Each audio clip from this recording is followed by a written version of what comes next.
स्थापकाय च धर्मस्य सर्वधर्मस्वरूपिणे अवतारवरिष्ठाय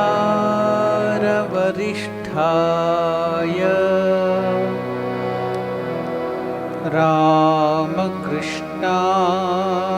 ते नमः. Namaskar to all of you. Welcome to the study of Bhagavad Gita. Let us begin our study by chanting the meditation verse on Bhagavad Gita.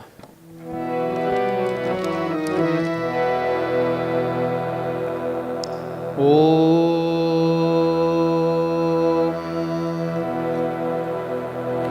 Parthaya Pratibodhitam Bhagavata Narayanena Swayam Vyasena Gratitam Puranamunina Madhye Mahabharatam Advaitamritavarshinim Bhagavatim Ashtadashadhyayinim Amba Tvam Anusandadhami Bhagavad Gita Bhavadveshinim Vasudeva Sutam Devam Kamsachanuramardhanam Devaki Paramanandam Krishnam Vande Jagadgurum.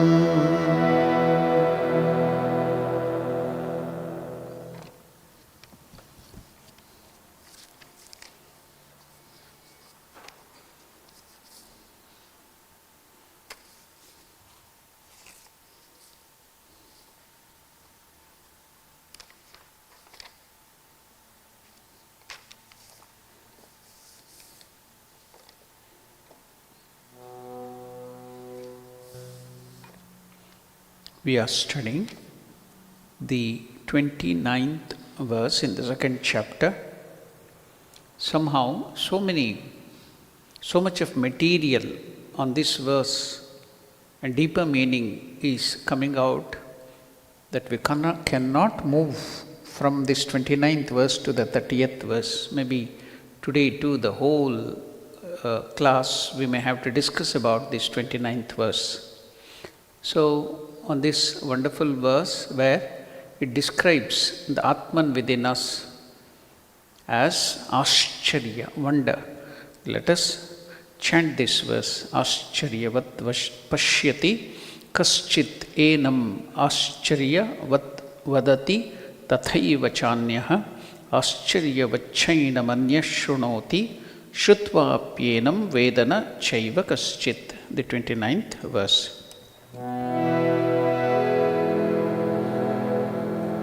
Ascharyavat pashyati kaschidenam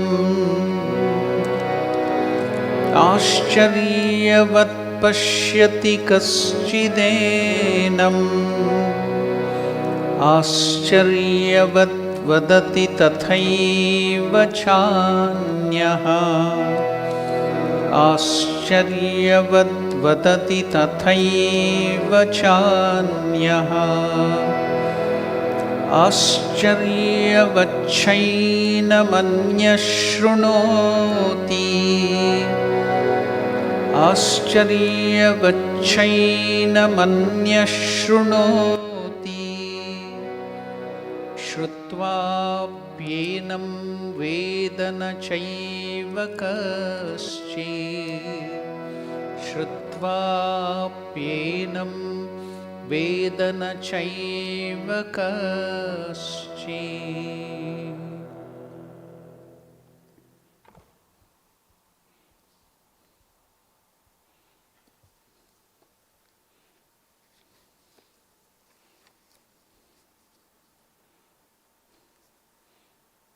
Someone visualizes it, that is Atman, our true nature. Why the word it is given here? Because Atman is beyond any body, gender. That's why you cannot call it he or she. It is beyond everything. So that's why the term it is used here. Nothing, anything special should be construed against this. It is beyond the body. That is the idea. So some people visualizes this Atman as a wonder. And similarly, indeed, someone else talks of it as a wonder. And someone else hears of it as a wonder, and someone else indeed does not realize it even after hearing about it. This self or Atman, our true nature, under discussion is inscrutable. Why should I blame you alone regarding a thing that is a source of delusion to all? How is this self inscrutable? This is being answered in someone visualizes it as a wonder. Kaschit, that means someone, some people, pashyati, visualizes enam, this Atman, the self, ascharyavat, as a wonder, as though it is a wonder. It were a wonder. So you should understand in English, what is the meaning of wonder? When do you get that feeling of wonder? A wonder is something which you have not seen before. Now, how do you recognize thing? Suppose let us think that you have seen some new animal for the first time in your life. For the first time you are seeing. Now what do? You bring about your memory, which is there, all that you have seen in your earlier experiences. Oh, this animal has the horn like a cow, but the face is like another animal. The legs are different, the tail is different. So that looks like that animal, this animal. So you go on comparing with your memory. Then, if it was like any other animal, you identify this is this animal. For the first time you have seen it, you do not know. So, it is a wonder for you. So, that's how the expression wonder. A wonder is something you have not seen before, something strange, something seen all on a sudden. What is comparable to that is ascharyavat. Similarly, now we shall go to the detail of this. First, we have come to know why this ascharyavat. Because the Atman, when you hear about it for the first time, or you see, when you realize that for the first time, your own true nature, then you have not seen earlier. So that's why you feel it as so wonderful. Now, one of the great presidents of our order, Revered Swami Ranganathanandaji Maharaj, he explains in this chapter or in the Bhagavad Gita about this verse in a very beautiful way. He uses the word here, mystery, that wonder as mystery. He tells this Atman remains a mystery all through.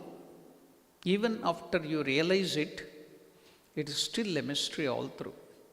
The more you come to know, the more you have to know it yet. I have told you many a times. Now, there are so many beautiful examples. How do you see a river? The river is flowing. Suppose, let us take it, the river as Ganga or Yamuna or something. Or you may take in South Africa, and especially in Durban, as Amgeni River. You go and touch the Amgeni River. So you tell, oh, I have touched the river. But have you touched the whole of the river? No, only a small part. That too, whatever you have touched, that is not there. Already it has passed by, it's flowing. You can't touch the same thing the next time. It's something new. So, the Atman, that is yourself, which is infinite, how much ever you know, you realize there is something more to know.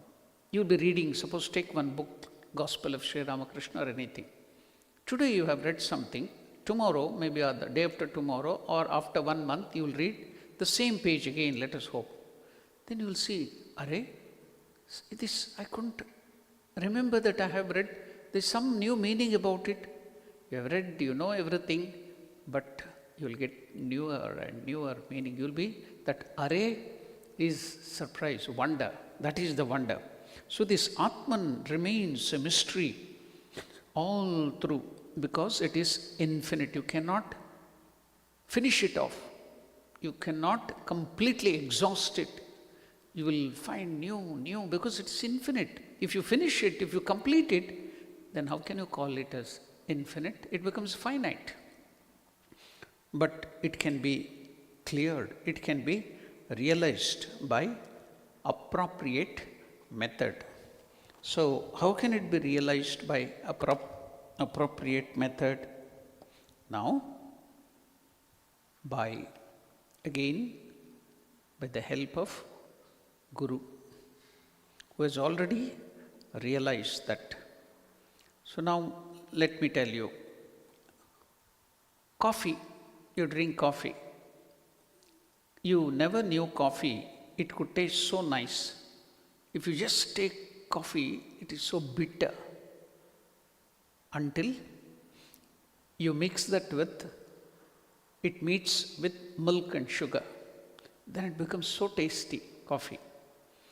So, we are good as individual, but we become better when we meet blessed souls. That's why when we come to the touch of the Guru, then it will be easy for you to realize that splendor which is hidden within you. And another example can be given. How much ever you see, understand, you use it, still it is there to understand. You cannot apply mathematics here. Any example? Okay, happiness or love. God is called Satchit Ananda, infinite bliss, absolute. So, infinite bliss. So, I'll just give you an example. Happiness is a crazy mathematics because it multiplies when you divide it. The more you divide happiness and give it to others, the more it multiplies. See, mathematics is failing here. I have heard one son, the child, not really complaining against his mother. What did he complain about his mother? My mother doesn't know basic mathematics. If I ask for 2 rotis, she will give me 4 rotis. I asked my mother for 2 rotis, she gives me 4 roti. She doesn't know mathematics at all. She knows better mathematics than me. But when it comes to love, that is infinite Atman, who is infinite bliss, infinite love. When Swami Vivekananda describes about the Atman or God, he tells, God doesn't give us love, but He is love itself. God is not giving us knowledge, but He is knowledge itself. So that is our Atman. That is infinite bliss. That's why each time you see, you will find something new, something more. So that is the wonder, that is the mystery of this Atman. So, even though you cannot see it, you cannot hear it, you cannot complete, exhaust it with your words, but you can realize it, you can become one with it by appropriate methods. That is the Vedantic technique of spiritual life and spiritual realization. Otherwise, if we could not have comprehended it, why should we sit here day after day and study about it? Yes, we do that because it will create, that mystery will create enthusiasm in you, curiosity in you, that you have to realize it, you have to become that. So to rouse that curiosity, all this circus and all the things which we are doing is that. Now, there is also a saying, can Guru give you or spoon feed you this realization? No, he will only show you that as a flash. In Hindi, it's called as jhalak. It gives you that flash, that's all. You have to do the rest, you have to realize it. You have to do, you cannot, Guru cannot do spoon feeding, chew it and digest it and put it into your mouth. He only shows you how. An example is given by some of the great souls. As small children, you would go to a temple or a fair or wherever there is some Rath Yatra, let us hope, chariot of the God is coming, you were a small child. Imagine you were a small, very small child. So your father has taken you there. Now the crowd is too much, you are so short, as a small child, maybe 5 or 6. Now you cannot see the chariot and the God within there inside the chariot. So you'll be struggling, calling your father, pulling his cloths that you want to see God. So what will father do or mother? He will lift the child and keep it on his shoulder or on the head like this. Then that baby or the child will have the glimpse of that chariot or the God or whatever there. Will your father or mother permanently keep you on the head?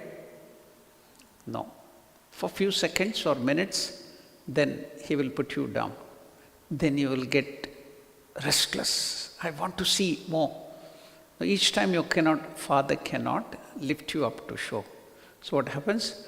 You have to outgrow your size. You should grow. You will grow in length. Then you will be in a position to lift other 3 or 4 children to show others that glimpse. So that is the work of the Guru, to rouse that curiosity in you. So all these studies and everything, Bhagavad Gita, all which we are studying, is to rouse that curiosity in you, that great, that wonder, the mystery which is within you. It is not somewhere outside. That is the effort which we are putting in. So, going forward, now, as I told you in the Katha Upanishad, another great Upanishad, this very same expression comes. What is that? Ascharyo vakta kushalosya labdha. Ascharyo gnata kushalanushishtha. So here, the wonder and the mystery is given to the teacher, the Guru and the disciple. Why? The Guru has realized it and the disciple wants to realize it. So, there are so many people, billions and billions, they are interested only in the sensual pleasures, like animals, So, even after hearing, coming to know, they are not bothered about it. They only are behind the sensual pleasures. So, only few want to realize this. So, is it not a mystery? Is it not a wonder? This Guru has realized, and this person wants to realize. Of all the billions of the population in this world, all are immersed in worldly things. So, Ascharya, even the Guru is Ascharya, Ascharyo Vakta, who is teaching that to you. Labdha, the one who wants to realize it, is also wonder. This is the mystery. The teacher of the Atman must be an Ascharya, wonderful person, and student of the Atman must also be an Ascharya. When these two wonderful people meet together, come together, that is, when they're taught by an efficient teacher, the one who realizes the Atman is also wonderful. That's what I gave you the example of coffee. When that coffee decoction and milk and sugar come together, then that blend, you will see another mystery, beautiful mystery. So, you stand before this great mystery in wonder, worshipping it. When you see that, what will you do? You will worship it. What else can you do with it? We can only silently meditate upon it, worship it. We can capture it by our mind, by our thought. That is the nature of the supreme truth, which is so close to ourselves. It is not sitting somewhere in the cloud or somewhere in the mountains or in the bushes. It is not an object. You cannot objectify it. It is yourself. You are that. That is the nature of the supreme truth, which is so close to yourself, but so far away from us now, from our understanding. So the Upanishad repeats this idea. It is very near to you, it is also very far from you. Contrasting ideas. In English, some things are called as oxymoron. That term oxymoron, the opposite things are given. This is not like an oxymoron, but something higher than that. So, for one example of the oxymoron is, they were happily married afterwards. Very late understanding. Okay, never mind. So here, see, it is very far, and at the same time, it is very near. See, opposing things, like that oxymoron. So it is not like that. Why is it called? It is very far, but it is also the most nearest to you. It is more near and dear than your father, than your mother, than your own body, than your own mind, because you are that. So, it is very near to you and it is very far from you. To the ignorant, Agnani, to the ignorant, full of nuisance, it is far. To the pure, to the one full of wisdom, it is near. To the ignorant, it is far. To the knowing, it is near. The whole center of human freedom is in that particular mystery. When you realize it, you become truly free. Are we not free now? No.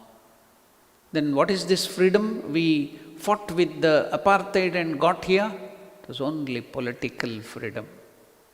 You are not free at all. You are always like slaves of your mind, slaves of your senses, slaves of so many things. Where is freedom? That's why when Swami Ramakrishna Maharaj, the direct disciple of Sri Ramakrishna, his earlier premonastic name was Shashibhushan Chakravarti. When he was in Chennai, then it was Madras, a youth came and asked him, Swamiji, we don't want your religion, because so much of do's and don'ts. Then what do you want, my child? We want freedom. What kind of freedom do you want, my child? Do you want freedom of the senses or do you want freedom for the senses? Confused.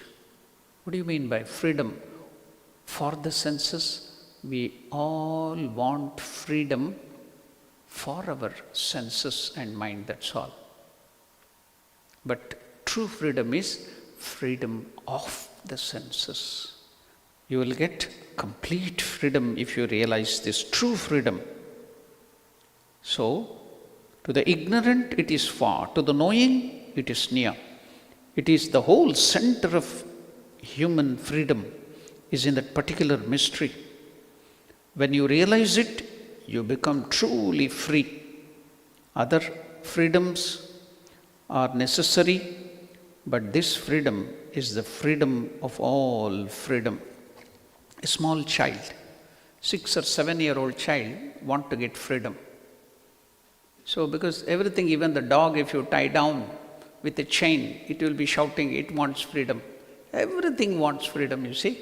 So this child of 7 or 6, it went to its mother and it asked, Mummy, when shall I grow up to certain age? We grow up to certain something like 18 or 19. Up to what age when I grow? That I can go out without your permission? That I can do whatever I want without asking you? So the child very innocently repeated that to his elder friend. I was disheartened by the answer of my mother. What did your mother answer when you asked that up to what age when shall I grow up to certain age? I will get to the freedom that I will not ask you, or I can go and do whatever I want. Then my mother replied, even your father has not grown up to that age.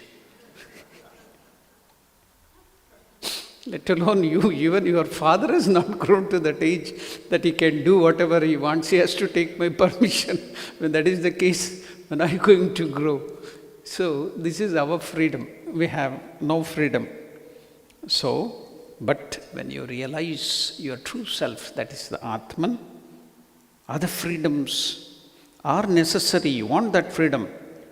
But this freedom, when you realize that Atman is the freedom of all freedoms. You may have all the wealth and power, but you may be absolutely unfree, bound.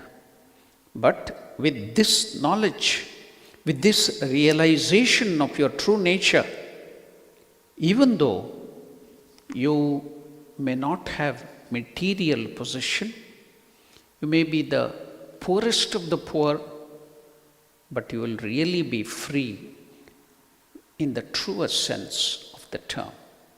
So that is how this verse 29, Ascharyavat Pashyati Kasyadenam, has brought before us this tremendous mystery, the imprisoned splendor. We used that term, I think 2 or 3 classes back. It is the imprisoned splendor. It is imprisoned within us with this body-mind complex and ego. So, what a wonderful term, imprisoned splendor. And the challenge to all of us, to me, to everyone else is how to release it. How to free it from what? From that genetic prison. From the genetic prison. Let it come out. Let it manifest. So, that's why Vivekananda defines religion in one scientific sentence. Religion is the manifestation of divinity already in man. The divinity is imprisoned within you. You have to manifest it. That is religion. It is hidden. Let it manifest. What a change will come in human life and in interhuman relations when you come to know that you are the Atman, the infinite Atman, then you will also see the same Atman hidden in others. Then you can notice the interhuman relationship completely changes. Today, I heard one very funny thing. Somebody went to the Vedanta class, the child of 6 or 7, and it heard, Tattvam Asi, you are that, you are the Atman, you are infinity, you are God yourself.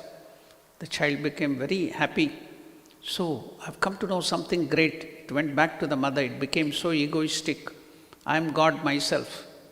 Went to mother back, and he was so throwing away plates and other things. Mother was surprised. She told, why are you so behaving so peculiarly? The child told, I am God. Then, if you are God, do you think I am also not God?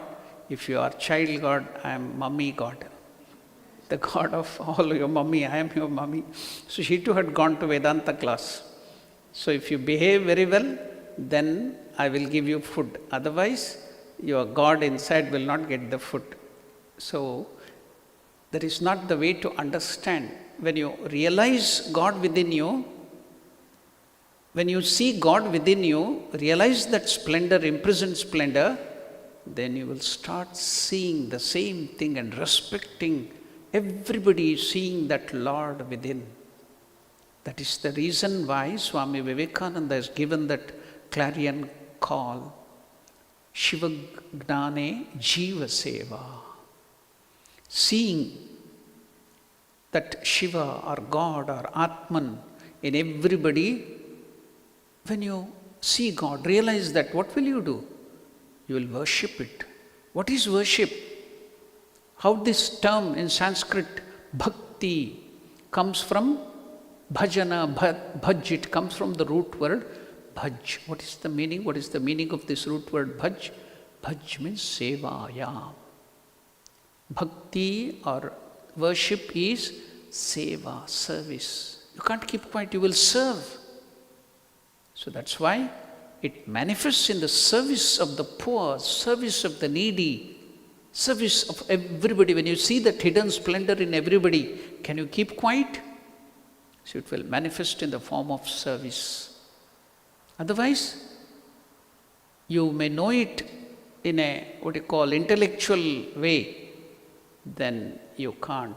You will just become more selfish and selfish.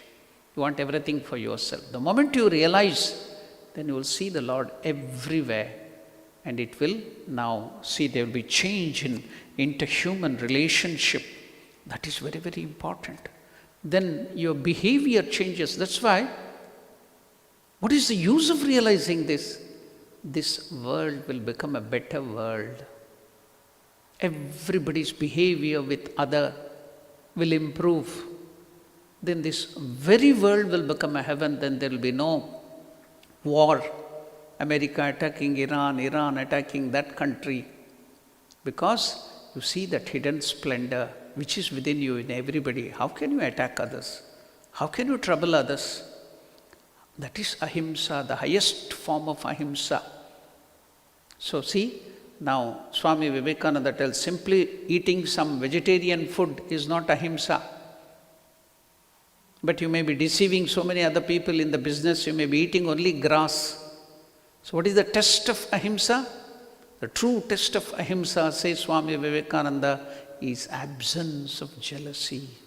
So there will be no jealousy. Now why are that country attacking this country? Jealousy.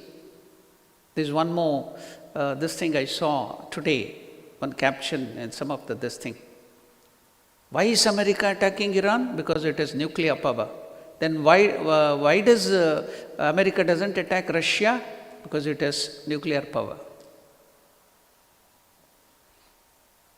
It's attacking Iran because it has nuclear power to destroy it. But it is not attacking Russia even though it is having nuclear power. China is also having nuclear power. Even though it has nuclear power. Here, it's only to subdue others, There will be no need of nuclear power at all. When the power of Atman is realized within you, there will be no need of nuclear power and that power and this power. Then there will be no fight, there will be no jealousy. You will not get all these qualities in you at all because you see only that hidden splendor everywhere. That's why here the term is used. What is that? It will improve the interpersonal relationship. It is hidden. Let us manifest. What a change will come in human life and in interhuman relations when even a little of this divinity manifests in our life. This is the great teaching that is being expounded in Bhagavad Gita. Now you can understand. Why should we expound Bhagavad Gita? How can we make it practical? So we are just at the beginning. Through all the 18 chapters in this Bhagavad Gita, we shall be in the midst of this great theme. And the whole world is the audience. There's no restriction. But only men or women or young or old, color, black or white or colored, no restriction, educated, uneducated. This can be given to anybody. There was a small thing about this Bhagavad Gita. What was that? A boy of 10 or 15 years, on his grandmother's birthday of grandmother, usually on birthdays they present so many things. He went and presented a football to his grandmother. Then the sister asked him, why are you presenting a football to the grandmother? She can't even walk properly, she has to use the crutches and wheelchair, and you are presenting a football. Yes. Why did she present Bhagavad Gita to me?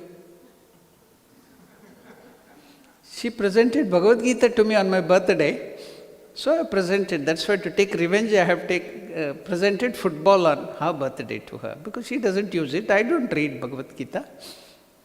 But in reality, the theme of Bhagavad Gita, even the smallest of the child can understand, and that will improve the interpersonal relationship. It's the great teaching that is being expounded here. When you go through all these 18 chapters, then you can imagine how that Gita can transform you. Formerly, only some people of India, not even the majority of our people, were benefited by its message. It was only given to some priest class. The others were prohibited. It was not at all given. It was hidden. Shankaracharya bought it out from that and gave it to that. But yet it was hidden. Then it was the turn of Swami Vivekananda and Ramakrishna who made it public to everybody.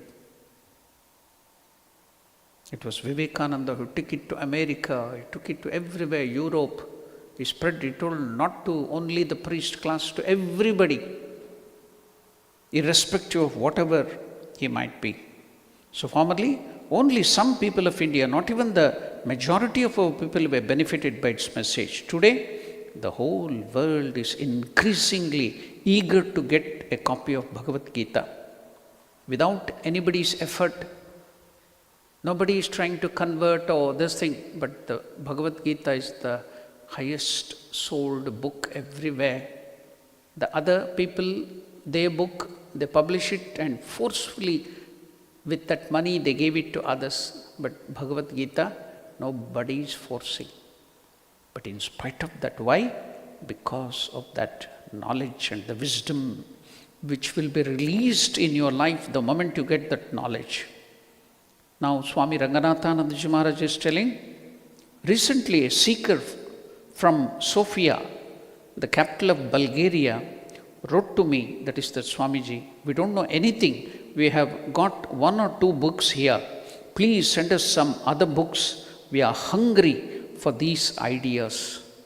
This is the situation in the whole world. The whole world is hungry for such ideas, but it is not given. Even you can see that in the physical science, when you look at small living cell, to the scientist, it is a marvel. So I told about all that thing in the last class. Let us go forward to see. So similarly, looking at man, when you tell man here, don't get confused that only man or woman, it is the human beings. But the term man is used, so it can be taken as man or human being or woman, everything will be covered. Similarly, looking at man and that study of the real nature which is present in man has only just started in the West. As Sir Julian Huxley said, the study of the mind has just begun. Then what about the great poet Shakespeare has expressed in his famous passage? He tells how wonderful a thing is man. This man can control this world, he can understand it, he can transcend it. What is that something in him which is such a marvel? There is another beautiful saying of Swami Vivekananda about this, because his God was this human being. You know that even the highest Advaita, the highest dictum, two dictums of Advaita Vedanta is Brahma Satya Jagan Mithya. God alone is true, that is Parabrahma. This world and all the other thing is illusory. Then what is the other important highest dictum in Vedanta? In Advaita Vedanta is Jiva Brahmaiva na paraha.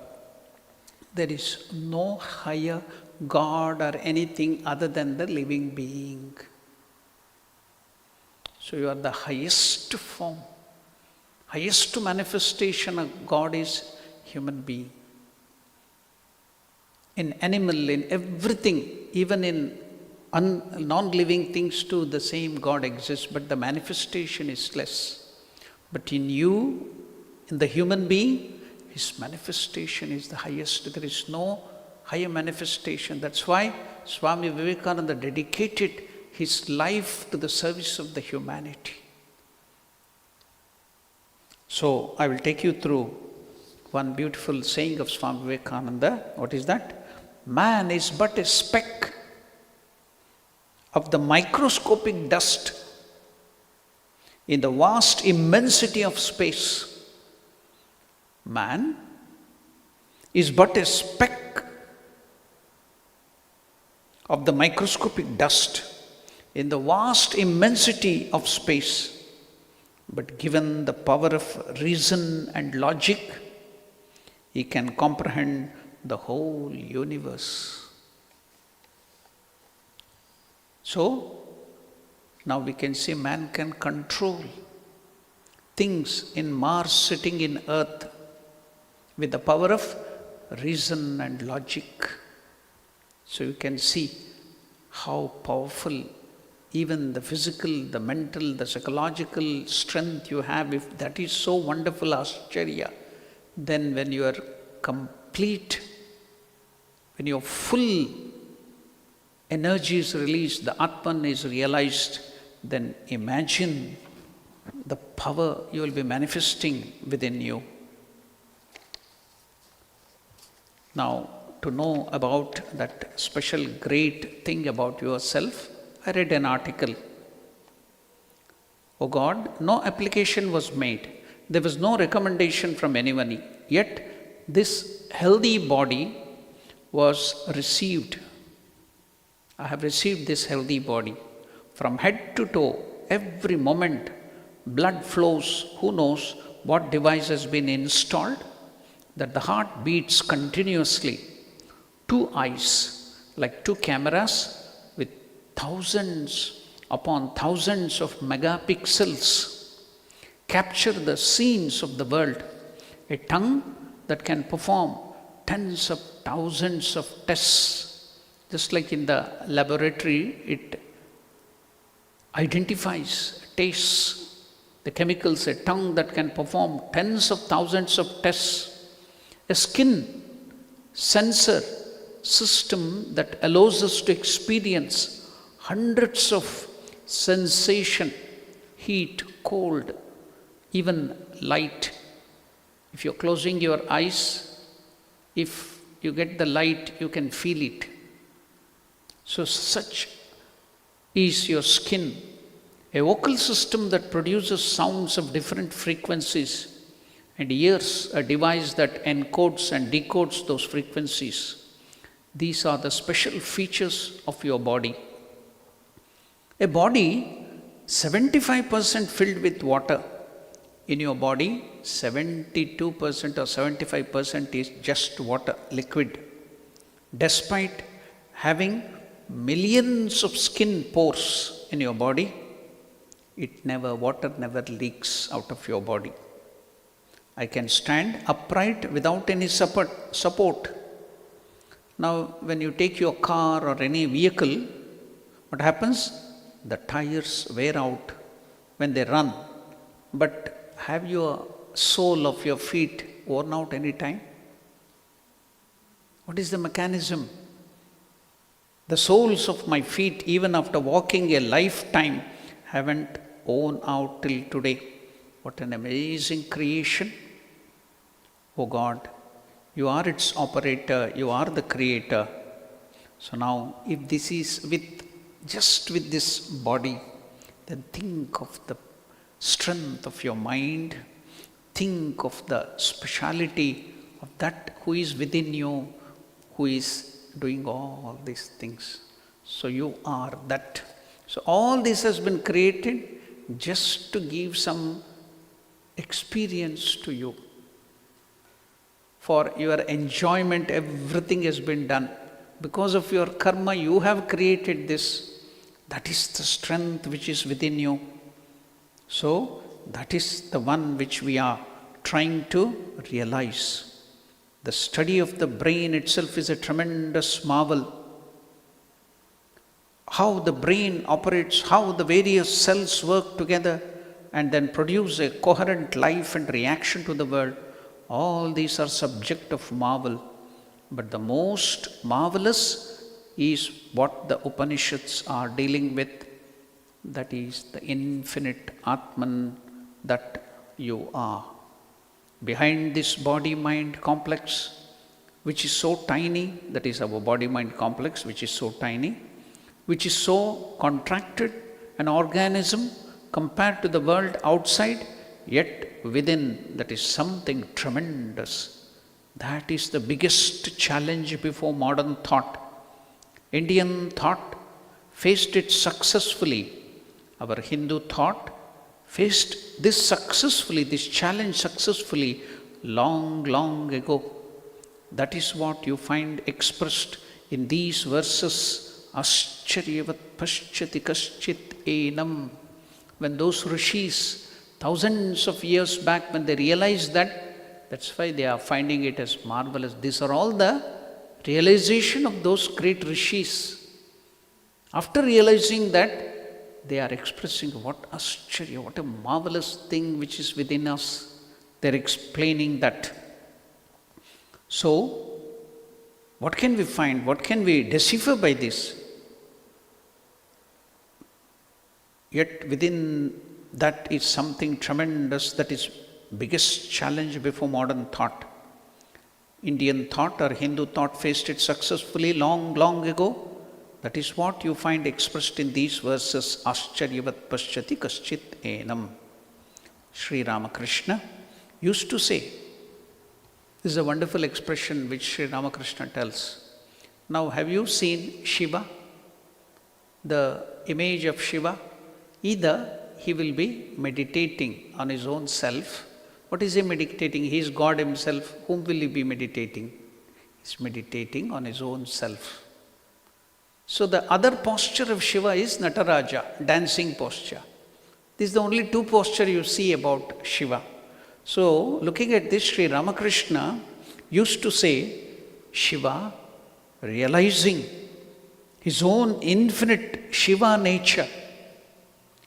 That Lord Shiva, Maheshwara, realizing his own Shiva nature, couldn't control himself and started dancing. That's why he's called the king of dancers, Nata Raja.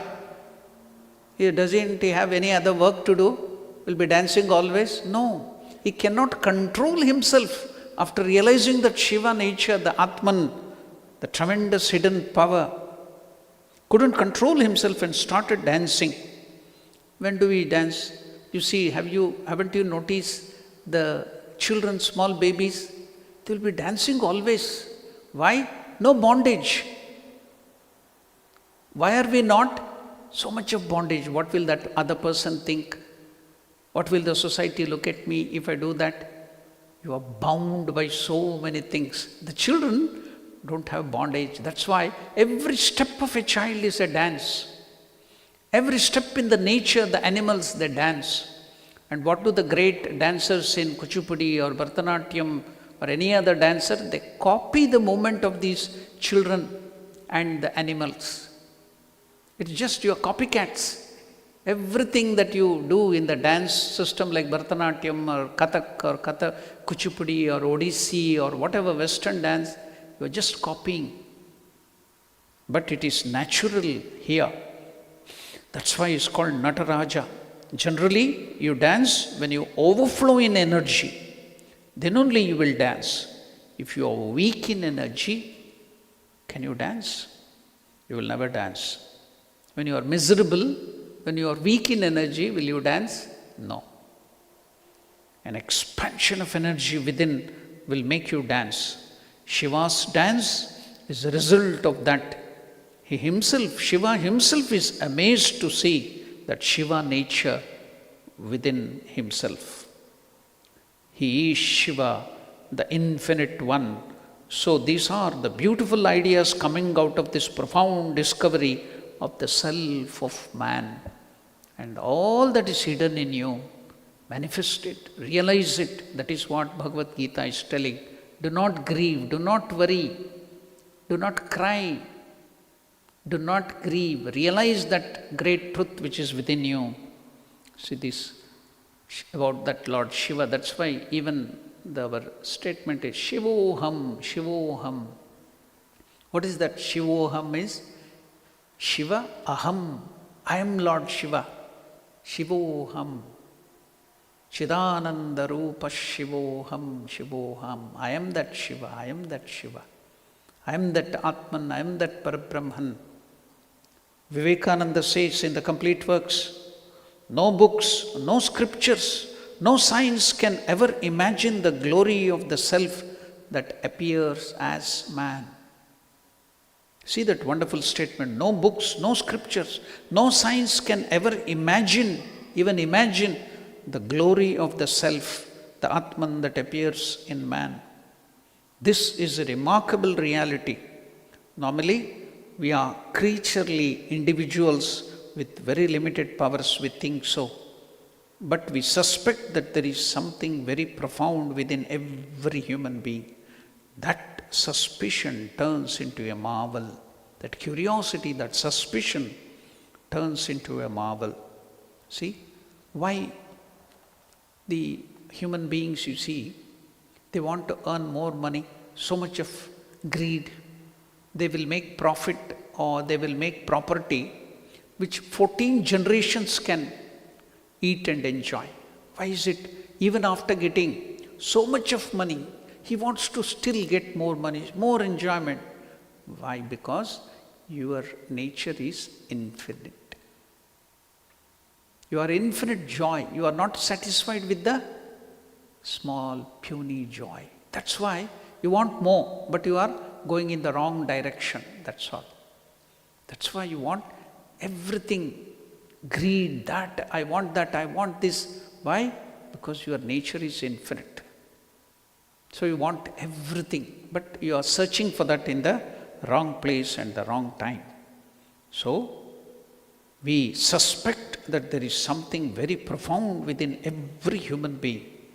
That suspicion turns into a marvel when he or she tries to understand the truth, and later on it becomes a matter of realization.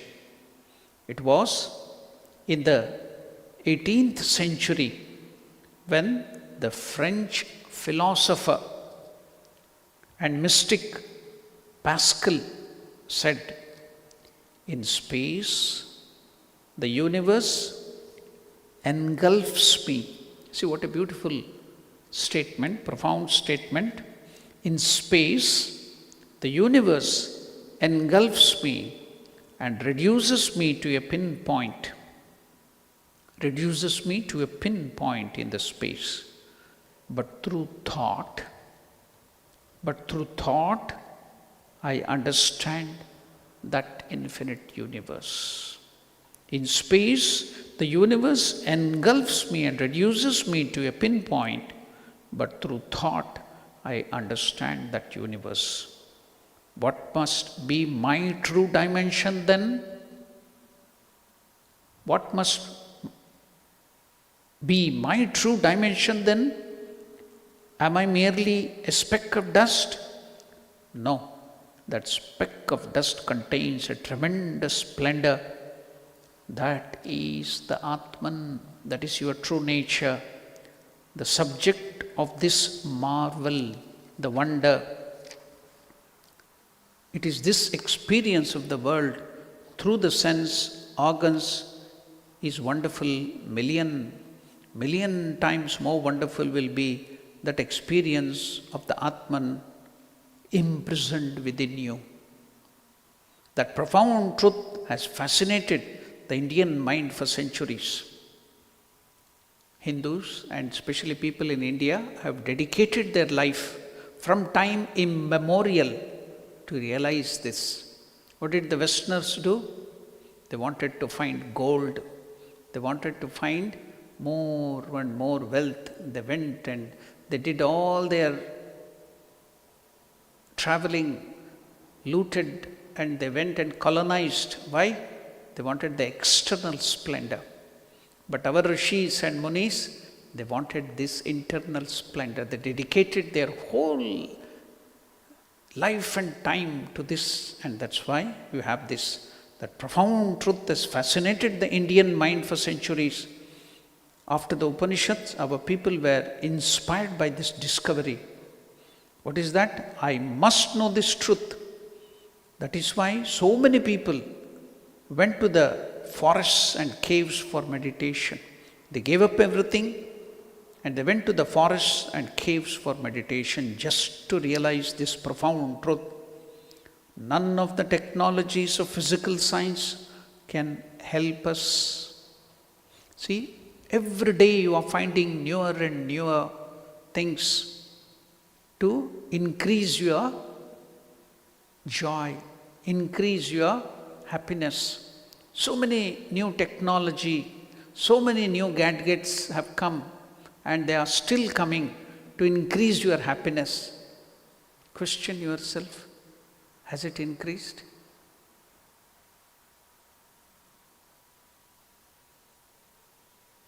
So many things have come, but has it increased?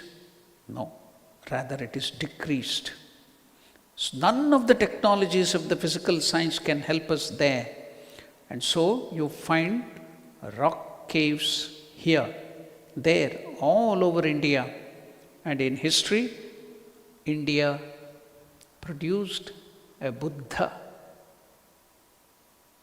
a man who really penetrated into this imprisoned splendor and realized this immortal truth. He was full of joy after realizing that imprisoned splendor. What happened? He was full of joy for 7 days and 7 nights and was walking up and down with joy under that very tree, the Bo tree or the people tree, under which he realized this truth. If you want to go and see the tree, you can go to Gaya, Vishnu Gaya, where the Vishnu Pada is there. There, maybe 20 kilometers away from that Vishnu Gaya is Bodh Gaya, where Buddha sat under that people tree and realized the truth. After that, was just in that infinite joy, walking up and down under the tree for 7 days and 7 nights, because he couldn't contain that joy. I have been to that place, Bodh Gaya. And so people carry, the Buddhists had been to Sri Lanka also, the other part. There they have bought this plant and they have planted that in many places in Sri Lanka, the Buddhists, and they worship it. Only the external plant is worshipped. But you don't want to realize the truth which Buddha realized. Only we are going for the externals, the rituals. So, in history, India produced a Buddha, a man who really penetrated into this imprisoned splendor and realized this immortal truth. He was full of joy for 7 days and 7 nights and was walking up and down under that very tree under which he realized this truth. That's why in Upanishads, in the Vedas, when the rishis realized the truth, then came out the music, the samagana. So in the Vedas there are the mantra, samagayannaste ahu ahu ahu ahamannam ahamannam ahamannaha. That is samagana. When the rishis realized that splendor, that would come out as music. That is Samaveda. That is what you find in all that expressions. The Upanishads, the Vedas. Now, the human being is not a speck of dust. You are not a speck of dust. You are not weak. You are not a creature. But you are free. Within you, him or her, there is something wonderful, Ascharya. That is the one truth we must impress upon all our children. This is the first Vedantic teaching for every child, a teaching which the child will realize as true as it grows up and becomes mature. This is the one truth that is central to all Vedantic teaching. So, we have completed the study of this wonderful verse, the 29th verse. It's so wonderful, teaching the splendor, the imprisoned splendor within you. So, bring it out. Come out of that cell. That's why I think they have given the name. What is the name of mobile phone? Cell phone. You are imprisoned in the cell. The another name for prison is also cell. So you are imprisoned in the cell. Come out, break it out and come out and realize the truth. So we will now go to the next verse. We'll chant and see the simple meaning of that, and then we will stop our discussion of this wonderful verse of the Bhagavad Gita, the 29th verse. Now we are going to the 30th verse in the second chapter.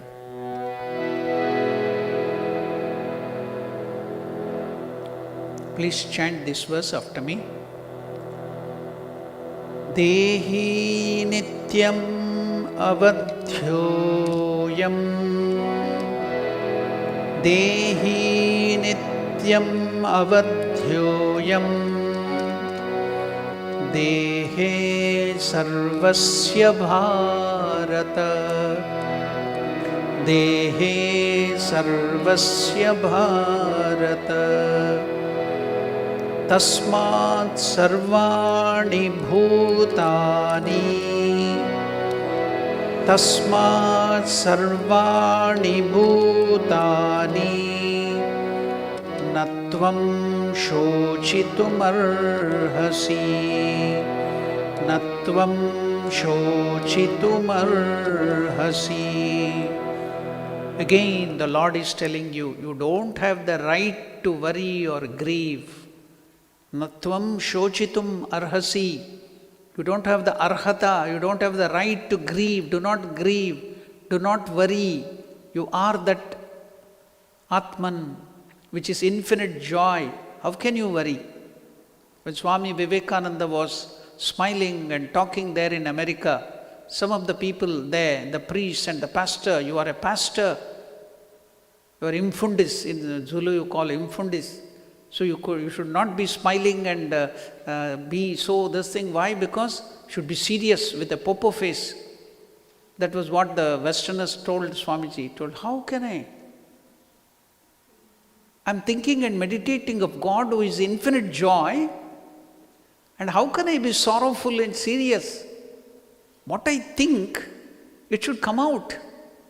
I'm not thinking about gloomy thing, I'm thinking about Atman, which is infinite joy. So you should be always smiling and with full of joy like a child. That was what Swami Vivekananda told. So where is the question of worrying? Where is the question of crying? What will you cry for? When you have this within you, that's now here. Dehi nityam avadyoyam, the one. Deha means body. Dehi means one which is within your body. That is the Atman. The one that all the bodies enclose is eternally free. The one which you are enclosing within you, imprisoning within you, the Atman is eternally free from being killed. It cannot be destroyed at all. It cannot be killed. Because Arjuna was afraid of death to his grandsire, to his teacher, and the kith and kin. That's why again and again about being killed is given in these verses. Therefore, you, there it was Arjuna, but here all of us, you, Lord Krishna is telling, need not grieve, need not worry, you need not grieve for any death of any beings, because there is no destruction, there is no grief at all. Your true nature and the true nature of every living being is freedom and eternal joy. So you should not worry. The one that all bodies enclose is eternally free from being killed or destroyed. Therefore, you, Arjuna, need not grieve for all beings. Do not grieve. So many times Krishna has told, all these verses I have told you. Natvam shochitam arhasi. Do not grieve. You don't have the right to grieve. Arhata, no arhata. You should not grieve. But somehow we find joy in crying. Always crying, my God. In spite of hearing it so many times, the same old, we will go back to our old ways. There was one guru, he wanted to go away for pilgrimage. He had two disciples, chief disciples. He told both the disciples, you have to take care of the ashram when I'm gone to the pilgrimage, do all the duties and take care. The responsibilities has to be taken care of. They agreed, they started working. The guru went to the pilgrimage. So one of the disciples was a dominating feature. So he was very aggressive. The other was very meek and humble. So this dominating disciple went and scolded him, you fool, you idiot, for some reason. So he got upset. He took it seriously. And instead of going and taking up the responsibility and working, he went to his room, not taking much food or something. He started crying and grieving. After many days, the guru came back after the pilgrimage. He saw the dominant and aggressive disciple working, taking up all the responsibility, but this another person is missing. Where did he go? Where's the other friend of yours, the other disciple? He's there, crying inside the room. He went there. What happened to you? Why are you crying? Oh, your other disciple called me fool, an idiot, useless, worthless. So I become very upset. So I'm crying here. I'm not doing any work. I've not taken up any responsibility. Then the Guru told, for 20 years from your childhood, I've been telling you are Atman, you are Parabrahma Swarupa, you are infinite joy, you are infinite existence, you are infinite knowledge.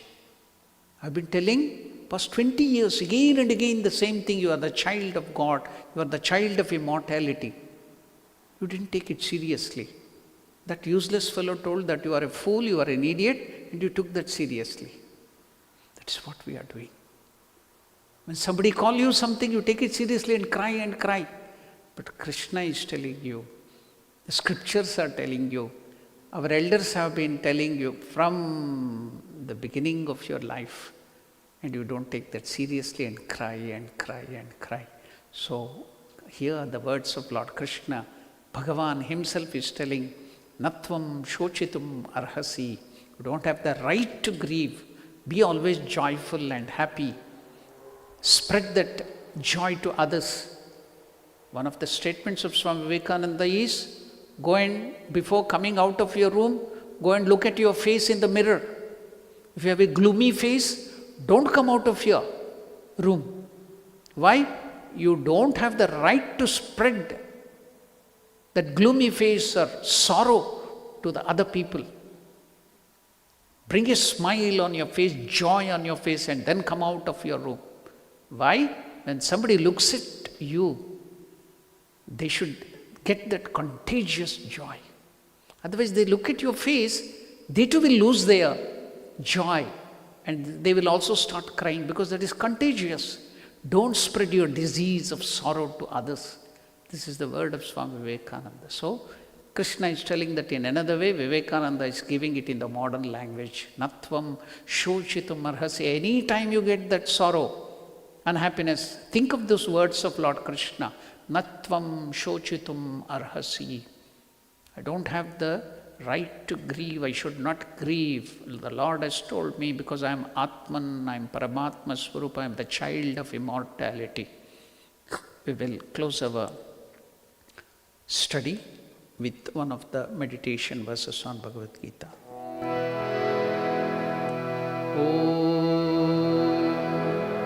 Mukam karoti vachalam pangum langhayate girim yat kripatamaham vande Paramanandamadhavam. Om Shanti Shanti Shanti Harihi Om Tat Sat. Shri Ramakrishna Arpanamastu.